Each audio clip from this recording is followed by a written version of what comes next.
Welcome to the Deep Dive. Today we're embarking on an exploration of the Mahabharata. hmm Now, you might think of it as just this huge, epic war story, but honestly, it's so much more. It really is. It's packed with, well, profound philosophy, these big cosmic questions that still feel relevant. And incredibly complex moral choices, Yeah. right? Plus characters whose struggles, they feel surprisingly familiar even now. That's right. And even if you've maybe heard the main story, our aim in this deep dive is to explore some of the, let's say, lesser-known corners, Yeah. uncover some really fascinating myths, and maybe pinpoint the lessons in there that still work for us today. Exactly. You probably know the basics of the conflict, but we want to offer some, well, fresh perspectives. Maybe dig into why it still grabs us. Okay, so where do we start with something so massive? Well, let's start with the sheer size of it. It's kind of mind-boggling. It really is astonishing. We're talking about the longest known epic poem ever. Over 100,000 shlokas. Slokas, so verses. And to give you some perspective, that's huge. It is. Think about this.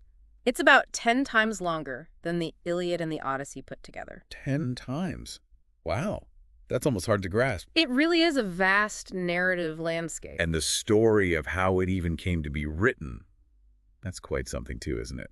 Attributed to the sage Vyasa. Right, Vyasa. And the legend goes he dictated the whole thing to Lord Ganesha, who acted as the scribe. But there was a condition, wasn't there? Something about speed. Yes. Ganesha apparently agreed, but only if Vyasa recited without any pauses. None at all. Okay, how do you even do that with something so long? Well, Vyasa being, brilliant, supposedly wove in these incredibly complex, really dense shlokas occasionally. To make Ganesha pause and think for a second. Exactly, to give himself a moment to gather his thoughts. It's a great little detail, adds a human touch to this massive undertaking. I love that. It makes it feel so much more real. And Yeah. it's important to remember the war itself, the Kurukshetra war, that's just one part of it, right? Oh, absolutely. That's the core narrative people know. But the Mahabharata is like a container for so much else. Like the Bhagavad Gita. Exactly. The Gita is embedded right in there, a profound spiritual text on its own. But there are other amazing stories too, like Nala and Damayanti. That's a beautiful one. Love and resilience. And things like the Viduranidhi practical wisdom about governance, ethics, like how to choose good advisors. It's basically an encyclopedia of ancient Indian thought. Okay, so we have this immense scale, this incredible collection of stories. Let's dive into some of the characters now. And Karna. He seems like a figure people always debate. He really is. Karna's story is fundamentally a tragedy. It starts right at his birth. He's the son of Kunti and the sun god Surya, but he doesn't grow up knowing that. No, he's abandoned, found and raised by a charioteer and his wife. So right away, there's this huge conflict in his identity. Who is he really? And that identity, being seen as a Sudaputra, a charioteer's son, despite his actual Kshatriya warrior lineage, that causes him so many problems. Constantly. He faces immense social injustice, prejudice. People look down on him, question his right to be a warrior, even though he's incredibly skilled. Which makes Duryodhana's role so pivotal for him. Exactly. Duryodhana, the main antagonist, is pretty much the only one who sees Karna's worth, who offers some friendship, status, respect, when no one else would. And Karna never forgets that. That loyalty is unshakable. Absolutely. It becomes the defining principle of his life, even when things get incredibly complicated later on. Complicated, like finding out the Pandavas, the heroes he's destined to fight, are actually his half-brothers. Precisely. He learns this truth. He knows his kinship. Imagine carrying that secret, that internal conflict. It's immense. Yeah. And then there are moments like giving away his divine protection, his armor and earrings. Yes, the Kavacha and Kundala. Gifts from his divine father, Surya, made him virtually invincible. But Lord Indra, wanting to help his own son Arjuna, tricks Karna into giving them away. And Karna does it. Knowing it makes him vulnerable. Why? It's shown as an act of incredible generosity, upholding a vow never to refuse a request. But yes, it seals his fate in many ways. Yet, even knowing he'll likely die fighting his own brothers, he stays loyal to Duryodhana. That commitment, that sense of duty to the one person who truly accepted him, it's incredibly tragic. It makes you think, doesn't it? His story really resonates today.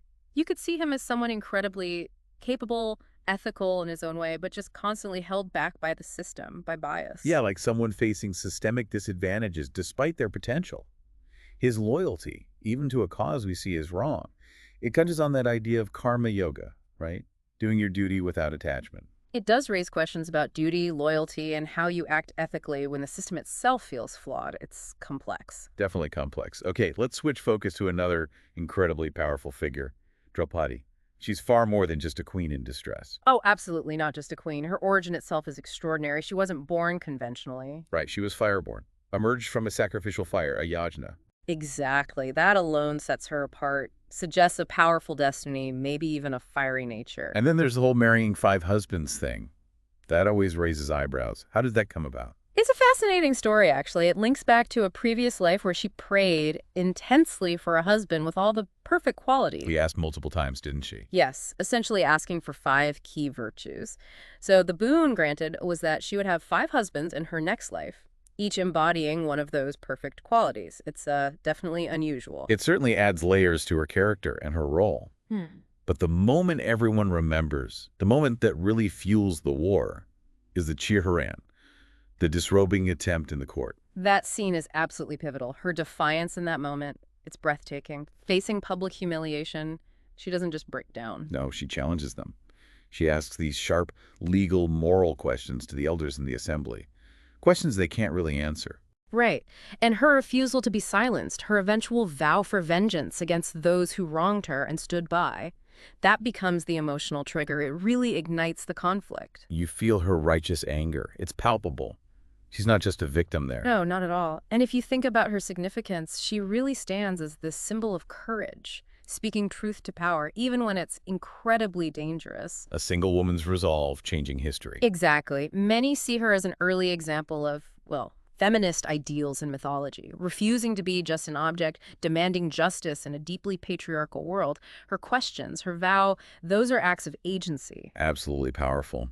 Now, we can't really discuss the Mahabharata without getting into Krishna's role. He's central, but he doesn't actually fight. That's right. It's a crucial point. Krishna chooses not to be a combatant. His role is more as a strategist, an advisor, a philosopher, and of course, Arjuna's charioteer. And his dialogue with Arjuna right before the battle starts, the Bhagavad Gita, that's considered the heart of the epic, isn't it?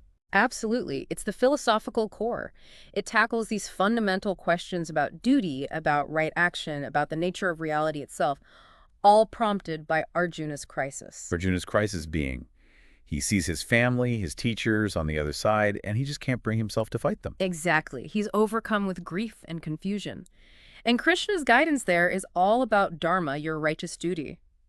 He tells Arjuna that upholding dharma sometimes requires difficult, painful actions, even against loved ones. Prioritizing the greater good, the right path, over personal feelings. Yes. And also, the concept of non-attachment. Acting without being solely focused on the results of your actions. Do your duty to the best of your ability, but don't be crippled by worrying about success or failure. That idea of karma yoga again, focus on the action itself, it's surprisingly practical advice even now. Very much so. It's about focusing on what you can control, your effort, your intention. But Krishna isn't just a philosopher in the story. No, he's also the master strategist, right?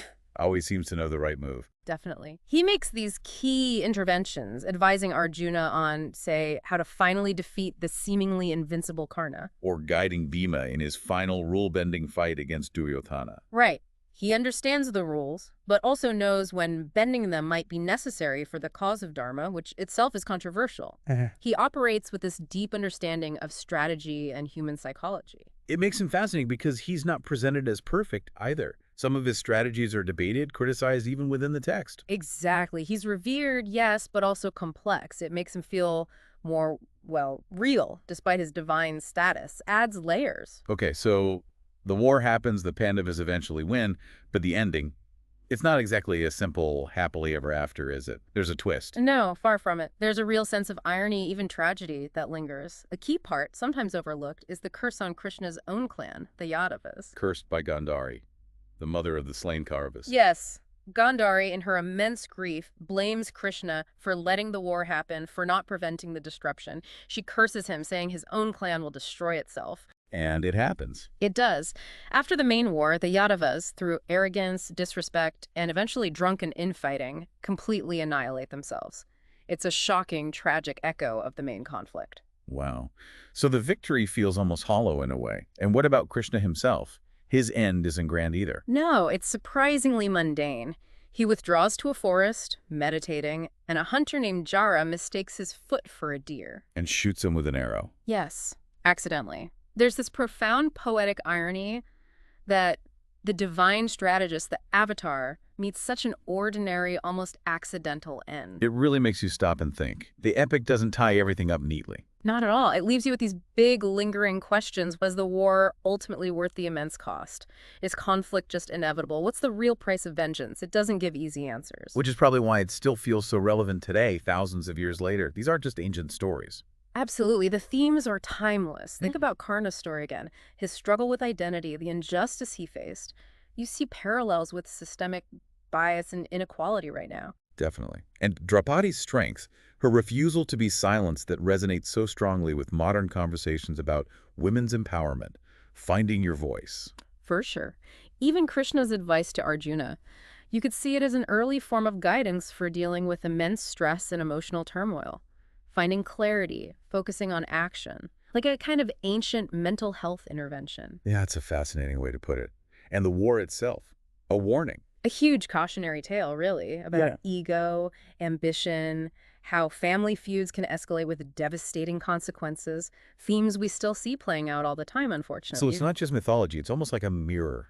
That's a great way to describe it. A mirror reflecting these enduring parts of being human, of society, of the choices we make. Its depth is quite staggering. So the takeaway isn't that the Mahabharata is some dusty old rule book. Not at all. Think of it more like a timeless conversation, an ongoing exploration of what it means to be human: duty, justice, love, loss, the search for meaning. And its power lies in that complexity, in wrestling with those questions without easy answers. Exactly. It explores humanity in all its messy, contradictory glory. Well, this has been fascinating. Thank you for diving deep with us into this incredible epic. My pleasure. And if this has sparked your interest, we'll definitely be exploring other foundational texts from India, the Ramayana, the Upanishads, Vedic stories in future deep dives. So until next time. Stay curious.